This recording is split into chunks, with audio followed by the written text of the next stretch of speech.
خوش آمدید کہتے ہیں آپ کو پروگرام میں. ایک بار پھر ہم نے ڈسکشن کی بیس بنائی, کچھ اکنامک ٹرمز کو سمجھنے کی کوشش کی, کچھ اکنامک فینومیناز کو بڑے آسان ترین الفاظ میں ہم نے جاننے کی کوشش کی, اور اس سلسلے کو جاری رکھتے ہیں. زید حامد صاحب بھی ہمارے ساتھ ہیں اور اکنامکس کے حوالے سے, اکنامک ٹیررزم کے حوالے سے ایک اپنا پوائنٹ آف ویو رکھتے ہیں. کہاں کراچی اسٹوڈیو میں بڑے ریناؤنڈ اکانومسٹ جناب شبر زیدی صاحب ہمارے ساتھ.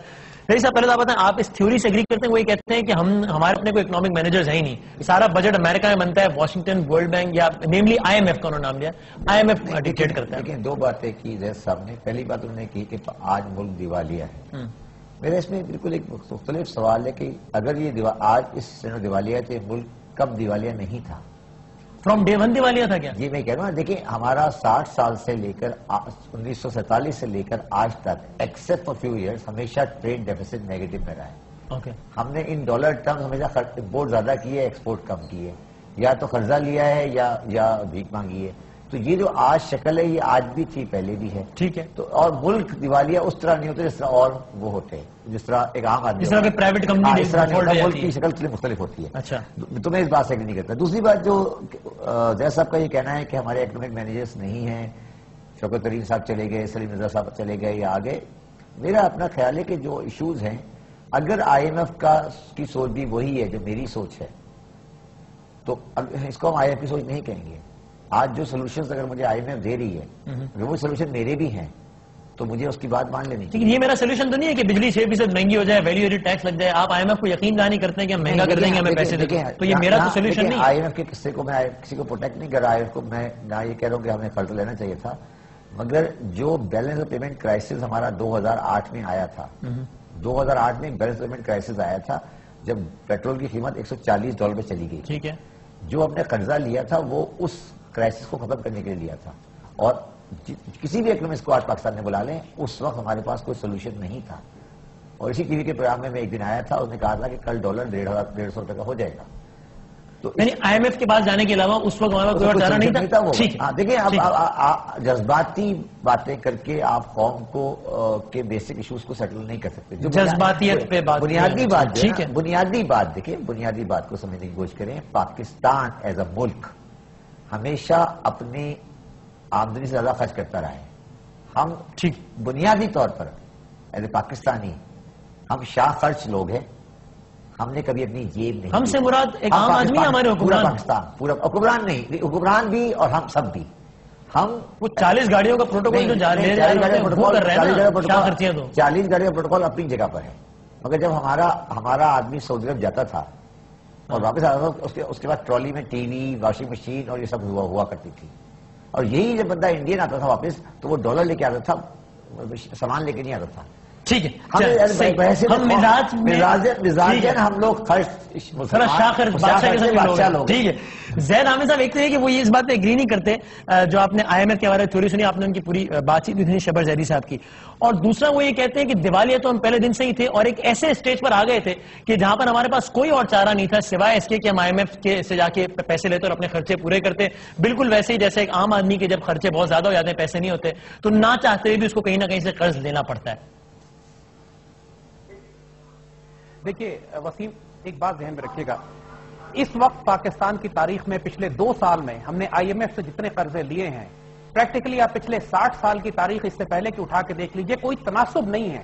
پچھلے 2 سال میں ہم نے پریکٹیکلی 40% اس تمام قرضوں کا لے لیا ہے آئی ایم ایف سے, اور ان شرائط پہ جو اتنی خطرناک اور خوفناک ہیں کہ اگر ہم آپ کو شرائط پڑھ کے تھوڑی سی سنائیں. پہلی بات تو یہ کہ یہ خفیہ شرائط ہیں, آج تک پبلک میں کبھی ڈسکس نہیں کی گئی, پارلیمنٹ میں نہیں بتایا گیا, پریس میں نہیں چھپائی گئی. یہ جب ان کے اثرات سامنے آ رہے ہیں یا لیکیج ہو رہی ہے, کچھ باتیں لوگوں سے نکل کر آتی ہیں, تو معلوم ہوتا ہے کہ کرنسی ڈی ویلیویشن کرنے سے لے کر بینک کے انٹرسٹ ریٹ بڑھانے تک, کہ جس کے بعد پوری انڈسٹری تباہ ہو جاتی ہے, کوئی انڈسٹری میں قرض نہیں دے سکتا. آئی ایم ایف کے پاس جب آئی ایم ایف سے پیسے مانگے تو اس نے کیا کنڈیشن رکھی ہے کہ آپ کیا کریں تو ہم آپ کو پیسے دیں گے؟ میں آپ کو ہم کچھ اور بتاتے ہیں نا, کہ پہلی بات تو یہ کہ کرنسی ڈی ویلیویشن ہے, اس کے اندر سبسڈی اینڈ کرنا ہے گیس اور بجلی, پانی کے اوپر, بجلی پہ جو عام آدمی کو سبسڈی ملتی تھی, بجلی انرجی کی کاسٹ اس کی جو کم ہوتی تھی حکومت کی طرف سے, اس کی سبسڈی ختم کر دی. Increase in bank rates, mark up rates, سود کا بڑھا دیا, اور گورنمنٹ جو ہے فائنینشیل اسٹاک مارکیٹس میں گورنمنٹ انٹروین نہیں کرے گی, اور دنیا میں کہیں سے بھی آپ قرض لیں گے تو آئی ایم ایف کو اس کا بتائیں گے, اور ویلیو ایڈڈ ٹیکسز ہیں. اور ایک بات ذہن میں رکھیے, پہلے تھوڑا سا یہ سمجھنے کی ہمیں 2 منٹ اجازت دیں کہ ہم آپ کو یہ بتائیں کہ آئی ایم ایف کام کس طرح کرتا ہے. آئی ایم ایف کوئی قوموں سے محبت کرنے والا, پیار کرنے والا, ان کو مصیبت سے نکالنے والا بینک نہیں ہے. ان کو دنیا میں اکنامک انسلیورمنٹ میں غلام بنانے والا ملک ہے. اور یہ پاکستان کا کیس نہیں ہے, دنیا میں 1000 جگہ یہ کر چکے ہیں, پورا ساؤتھ امریکہ یہ کھا چکے ہیں, افریقہ کے ملکوں کو یہ کھا کے ختم کر چکے ہیں. ان کا طریقہ یہ ہوتا ہے کہ سب سے پہلے یہ اپنے کرپٹ کرونیز کو ملک میں طاقتور جگہوں پر بٹھاتے ہیں لے جا کر, جو کہ پالیسیز کنٹرول کرتی ہیں, فائنینشیل فسکل پالیسیز کنٹرول کرتی ہیں اس ملک کی. دوسری چیز, اس ملک میں میسو کرپشن کو پروموٹ کیا جاتا ہے یا اس کو نہیں روکا جاتا. کوئی شرط آئی ایم ایف کی ایسی نہیں ہے پاکستان پر کہ کرپشن بھی روکی جائے گی. نتیجہ یہ ہوتا ہے کہ جو تمام سٹیٹ انسٹیٹیوشنز ہیں پاکستان میں, پاکستان سٹیٹ آئل ہے, ریلویز ہے, او جی ڈی سی ہے, سوئی سدرن, سوئی ناردرن ریلویز, پی آئی اے, جتنے بڑے بڑے یہ ادارے ہیں یہ اس وقت پاکستان میں بینکرپسی کی سٹیج پر پہنچ چکے ہیں. اتنا بڑا ہیمریج ہے, اتنا بڑا ان میں میسو ریونیو لیکیج ہے. پاکستان کے حکمران اس وقت ایسے بیٹھے ہوئے ہیں کہ جن کی اربوں ڈالر کی آمدنی ملک سے باہر پڑی ہوئی ہے, اور وہ اگر یہ چاہیں تو پورے ملک کا قرض یہ خود ادا کر سکتے ہیں, پورے ملک کے یہ بجٹ خود بنا سکتے ہیں, لیکن ان کے سارے ریسورسز ملک سے باہر ہیں اور کوئی یہ نہیں پوچھتا, کوئی آئی ایم ایف کی شرط نہیں ہے کہ یہ کرپشن جو ہیمریج اور لیکیج جو بلیک منی ہے اس ملک میں اس کو آپ کیسے روکیں گے. نتیجہ یہ ہوتا ہے کہ جب اسٹیٹ انسٹیٹیوشنز کولیپس کر جاتے ہیں تو اس کے بعد یہ پہنچتے ہیں بیچ میں حکومت کو مجبور کرنے کے لیے, حکومت کی آمدنی ختم ہو جاتی ہے, پھر یہ حکومت کو مجبور کرتے ہیں کہ آپ ٹیکسز لگائیے, اور پھر وہ ٹیکسز لگتے ہیں انڈائریکٹ ٹیکسز اس غریب آدمی کو جو رکشہ چلاتا ہے, پھل بیچتا ہے, ریڑھی لگاتا ہے, اور پھر اس کے بعد چونکہ پھر بھی ہیمریج موجود ہے, کرپشن موجود ہے, لہذا اس کے بعد یہ پہنچتے ہیں ملکوں میں اور کہتے ہیں کہ آپ اپنے وسائل کو پیدا کرنے کے لیے, پیسے جنریٹ کرنے کے لیے, ڈالرز کمانے کے لیے اپنے ملک میں جتنے اسٹیٹ اونڈ انٹرپرائزز ہیں, پی ایس او ہے, سوئی سدرن, سوئی ناردرن, اتنے بڑے بڑے اداروں کو پرائیویٹائز کر دیجئے. لہذا پھر یہ پرائیویٹائزیشن شروع ہوتی ہے, جس میں شوکت عزیز صاحب نے سٹیل مل کو 300-400 ارب کی سٹیل مل کو 21 ارب میں بیچ دیا, سپریم کورٹ نے روکا پھر اس کو. اسی طرح پاکستان ٹیلی کام, جتنے بڑے بڑے ادارے ہیں ان کو پرائیویٹائز کیا گیا. پورا ایک لارجر پکچر کا یہ حصہ ہے. شبر صاحب یہ آپ پوچھنا چاہیں گے, آپ کہنا چاہیں گے؟ جو زید حامد صاحب کہہ رہے ہیں یہ تھیوری ہے, یہ ان کا ویو ہے, میں اس ویو سے ایگری نہیں کرتا. یہ ایک تھیوری ہے, مطلب میں تو آپ کے خیال میں ہمارے اداروں کی بدحالی کی پھر وجہ کیا ہے؟ صرف یہ ہمارے 8 بڑے بڑے ادارے ایف بی آر کے فگرز ہیں جن کا نقصان ہے 400 بلین روپیہ, یعنی 8 ادارے 400 بلین روپے ہم اپنے پیٹ سے دیتے ہیں ان کو کہ بھائی تم اپنا کام چلاؤ, اور لوگ بھوکے مر رہے ہیں. دیکھیں میں وہی آپ کو پھر کہہ رہا ہوں, تعلیم اور صحت پہ خرچ ہوتا ہے 25 ارب روپیہ, اور اپنے اداروں کا پیٹ بھرنے کے لیے 400 ارب روپیہ. پھر آپ کو یہ کہہ رہا ہوں, میں جو آپ کو کہہ رہا ہوں کرپشن, یہ ادارے, یہ بلیڈنگ انٹرپرائزز, میں پھر آپ کو یہ کہہ رہا ہوں کہ یہ سارے مسائل یہ 2 سالوں کے یا 3 سالوں کی نہیں ہے. لیکن وہ کہہ رہے ہیں ان 2 سالوں میں اپنا قرض لیا, پاکستان کی ہسٹری کا 40% قرض ان 2 سالوں میں لیا ہے. میں ایگری کرتا ہوں, آج ہمارے قرض جو 6.5 میں ہو رہا ہے, 650 بلین کا جو ہمارا انٹرسٹ کاسٹ ہے, اس میں آدھا لوکل ڈیٹ ہے اور آدھا فورن ڈیٹ. ٹھیک ہے, اور لوکل اور جو فورن ڈیٹ ہے اس کا 30% آئی ایم ایف کا, اس سے کم ہے تھوڑا, مگر یہ فگرز پہ ہمارا جھگڑا نہیں ہے. میرا زید صاحب کی تھیوری ہے, میں اس ہر آدمی کو رائٹ ہے اپنی تھیوری بالکل ٹھیک رکھنے کا, اور وہ اپنی تھیوری ہے ان کی, وہ بلیو کرتے ہیں. میں اس تھیوری سے ایگری نہیں کرتا, میں اس سسٹم کے اندر زندہ رہنا چاہتا ہوں. اس سسٹم میں یہ کرپٹ ہو گیا, سسٹم یا نہیں ہو گیا؟ دیکھیں پلیز, ایک ورڈ ہے کرپشن جس کو ہم بہت یوز کرتے ہیں.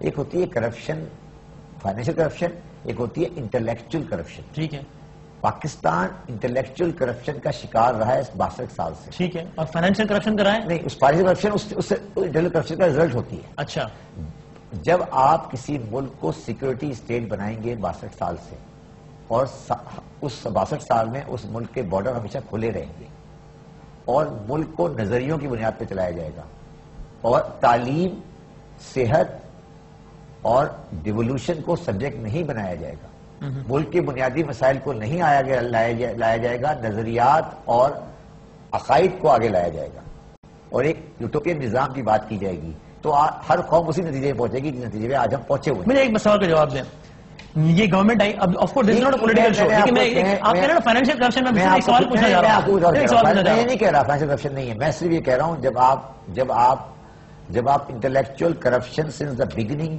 آپ کھڑے رہیں گے, اور آپ کنٹری کو کسی اور بنیاد پہ چلانے کی کوشش کریں گے, تو پھر وہ کنٹری کبھی اکنامک سبجیکٹ پہ اپنے ویلفیئر اسٹیٹ نہیں بنایا, سیکورٹی اسٹیٹ بنایا, اور ڈیفینس ایکسپینڈیچر بڑھتے رہے. نہیں, ڈیفینس کی بات نہیں کر رہا میں, آج وار آن ٹیرر آپ لڑ رہے ہیں. ٹھیک ہے, آج یہ وار آن ٹیرر 79 میں شروع کی تھی ہم نے. ٹھیک ہے, ہم نے 65 کی وار بھی لڑی تھی, 71 کی وار بھی لڑی تھی, اور ہم ہر 10 سال بعد اپنے کو ایک نئی وار تھوپتے ہیں. ٹھیک ہے, میں اس پہ زید صاحب کا ویو لوں گا، لیکن مجھے یہ بتائیں، مجھے یہ بتا دیں شبر زیدی صاحب، جب گورنمنٹ آتی ہے نا، جب جی گورنمنٹ آتی ہے پبلک کی، وہ اس وار کے افیکٹ اس ملبے کو صاف کر رہی ہوتی ہے.